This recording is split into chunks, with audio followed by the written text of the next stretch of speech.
guys, Dudu here ng Dudu Yan Duday Vlogs. At itong vlog na ito, ang katanungan, sulit pa rin ba bumili ng 2008 itong kotse ko ngayon na Civic FD na 8th generation. Pag sinabi natin 8th generation guys, yan yung mga Civic FD from 2006 all the way until 2011. Itong auto ko ngayon, since it's already 2024 ngayon, it's already 16 years old car. Sulit pa rin ba? So ayan mga tropa, ito yung bago kong auto ngayon. Actually, ano na siya, 2 weeks na siya sa akin. Yan ang pinalit natin. Yan, kung mapapansin mo, diba, medyo makinis naman yung auto. Wala nga lang car wash ah.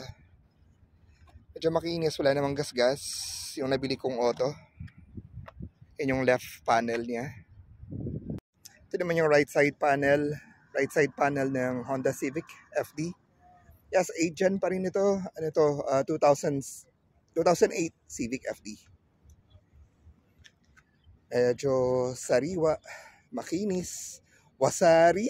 Ito naman yung likod ng Honda Civic FD. Medyo sariwa, di ba, Paps? Yan. Yan, kita-kita naman yung logo dyan, di ba? Civic na LX variant. Of course, it's still iVTEC. Yan, ang Honda Civic FD na 8 gen iVTEC. Yes, it's a 1.8 engine. Sabihin ko sa inyo mamaya bakit 1.8 ang gusto ko. Ito makina ng Honda Civic FD. It's a 1.8, of course, gasoline engine. Medyo madumi nga lang mga paps. All stock yan. Walang setup, walang kalkal racing, walang ganyan. Isang katanungan pa ng mga tropa dito sa Doha. Dalawa ba daw Honda Civic ko? Yung dalawa Honda Civic FD ko. Yan yung dati kong Honda Civic ko. Kulay puti. Okay? Well, kasagutan yan, mga tropa. Isa lang. Well, yung puti kong auto, binenta ko na. Dahil naisipan ko lang naman na mag back to stock.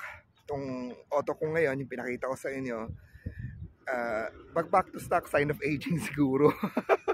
Kasi yung una kong Honda Civic, yung 2007 Honda Civic, ano rin siya, 8 gen, fully fully modified, wala pang body kits yun eh.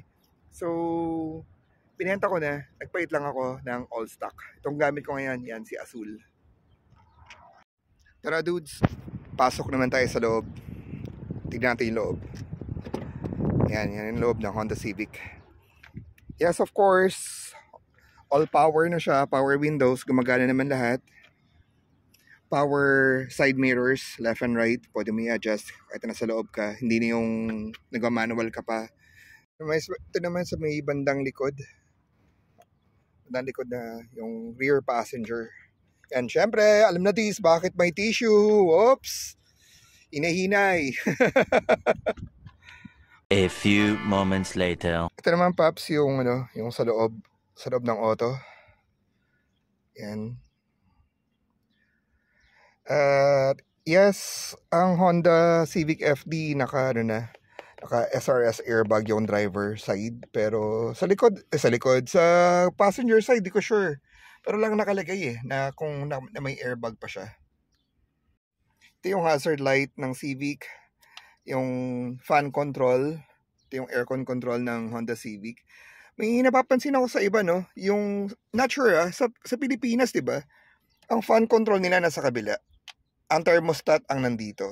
Pero ito kasi nasa Doha, Qatar po tayo ngayon, kaya ganyan yung settings nila.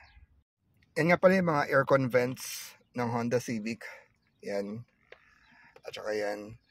Ito lang yung concern nung binili ko. Yung lower niya, so may front passenger, medyo bukas. Kailangan pa bumili ng ganyan, ng lower, ng aircon. Yun lang yung concern, di ba? Minor. Yes, boy! It's a automatic transmission.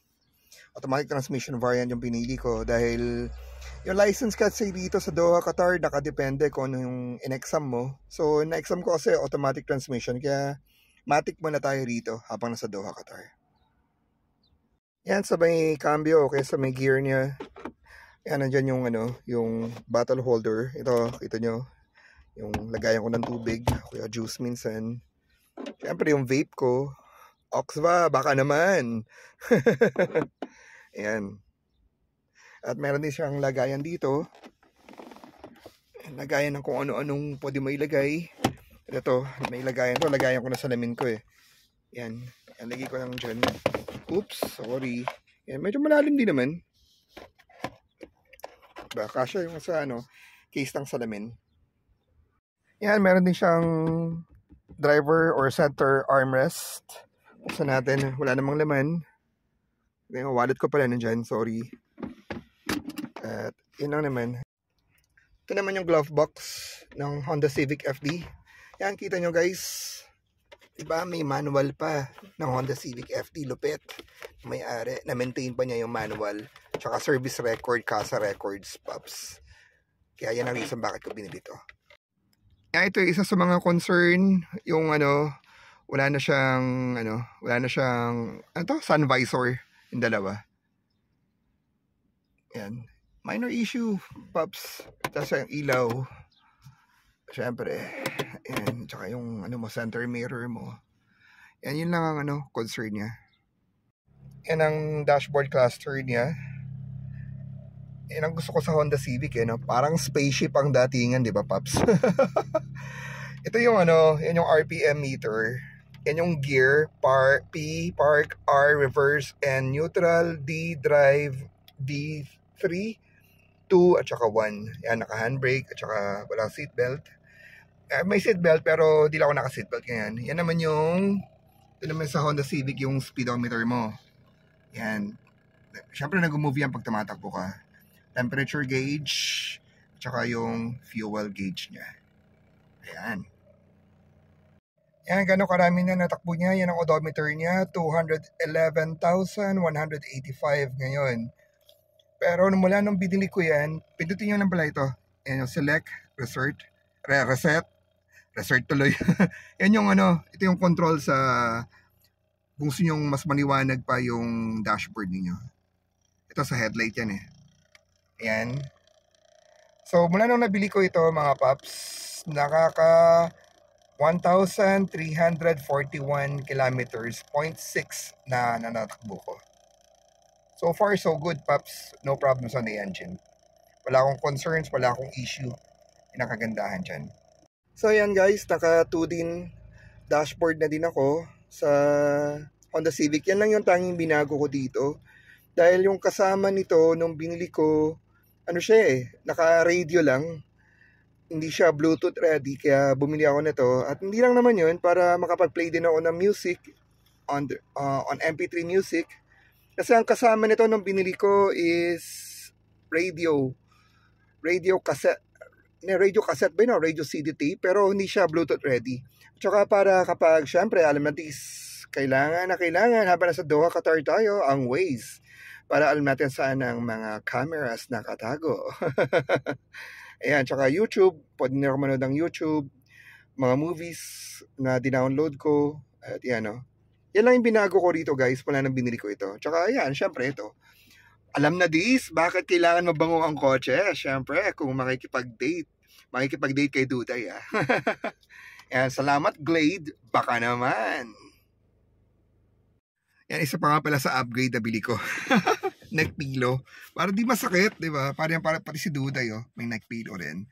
Para habang nag-drive ka or mahaba yung biyahe, okay lang at hindi masyado masakit sa leg habang naglo-long drive ka, di ba? Okay naman, kasagutan sa tanong, sulit pa rin ba bumili ng Civic FD na 8 Gen? Yung 8 Gen, diba? 2006 hanggang 2011. Actually, mga paps, mga dudes, ang kasagutan niya nasa iyo eh. Kasi depende yan sa preference na gusto mo. Ako kasi sa Pilipinas, diba? Alam niyo naman, naka Honda Civic FD din ako. 8 Gen din. Auto ko nga sa Pinas, 2007 hanggang, nagpalit kasi ako ng Lancer. Kaya hindi na ako naka Civic FD. So far, okay naman para sa akin ang Honda Civic FD na ito.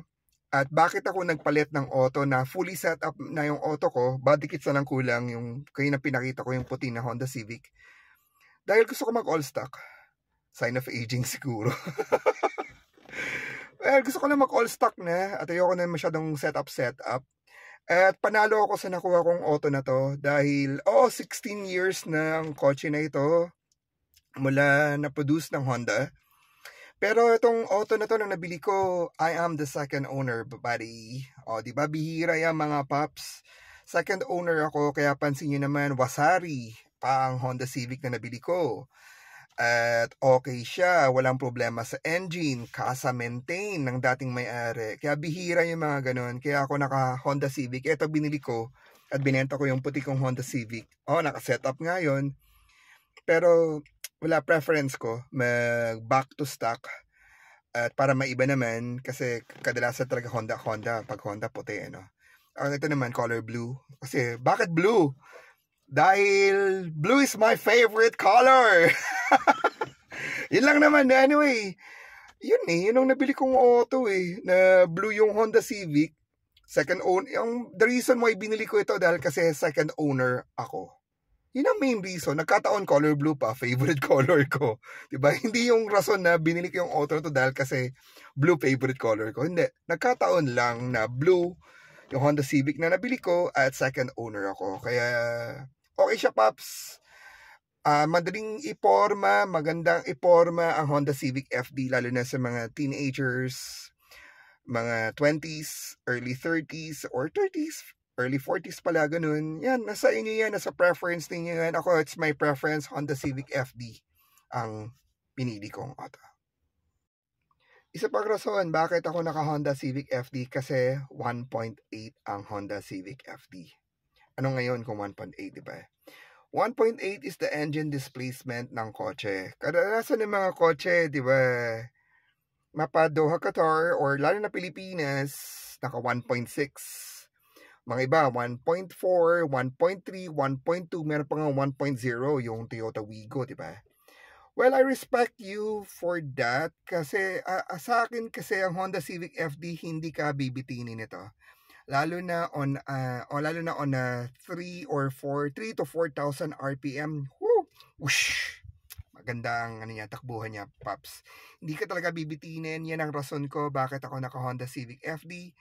Walang beaten sa power. Yun ang one of the things na gusto ko sa kanya. It's a 1.8 engine. At kasi pag 2.0, maganda rin ang 2.0 of course, pero 'di ba, malakas naman sa gasolina. Yun ang issue. Usapang gasolina, sinasabi mo, Dudoy, power, engine power. Oo, andun tayo sa Well, dahil syempre 16 years na ang kotse, okay, umasa na 10 to 12 kilometers per liter pa rin ito. Malabo yun, mga paps. Syempre dami na mga carbon sa makina. Para sa akin, okay naman. Tupid naman so far. Lumalabas parang around 8 to 9 kilometers per liter or 8 kilometers per liter pa rin ang takbo ko. Kasi, ang biyahe ko kasi one way from my house going to my work is 21 kilometers. So, balikan 42 kilometers. So, may konting gala pa. Kasi once a week ako nagpapa-full tank ng Honda Civic. So, may natitirang 3 or 4 bars bago ako magpa-full tank. Okay? So, natatakbo ko na 340 up to 360 kilometers. So, do the computation na lang. Kahapon, nagpa-full tank pala ako. 4 bars remaining pa. 4 or 5 bars pa remaining sa Honda Civic. Ang kinarga niya is 34.3 liters. Yung nagpa-full tank ako kahapon. So far, para sa akin, sulit. Sulit na sulit. And that's the reason why I'm using Honda Civic FD. Ang lakas makaporma. At ang ganda ng datingin. Okay sa engine power. Sulit na sulit ang takbo. At hindi porket naka Honda Civic. Huwag nyo isipin na kaya ng Honda Civic kasi Pacboy. Oy! Excuse me, hindi Pacboy lahat ang naka Honda Civic. Mabait ako. Diba, Duday? Umao ka na lang dyan. Diba? Yun lang, guys. So that's the reason why I'm using Honda Civic, because of its engine power, its looks, at ang lupit ng ganda ng interior. Para sa akin until now, kahit na 16 years na yung auto, okay pa rin siya para sa akin, guys. So, yun lang guys. Maraming salamat sa inyong panonood sa ating kulitan dito sa Dudoy and Duday Vlogs. Don't forget to hit the like and subscribe here in YouTube. At meron ding Facebook, mga paps. Oo, may Facebook na kami ni Dudoy Duday. Hanapin nyo lang, Dudoy Duday. Nasa Facebook, may Facebook page na rin kami. Vlog-vlogan! So, ayan, salamat guys, and always drive safe and take care. Alright?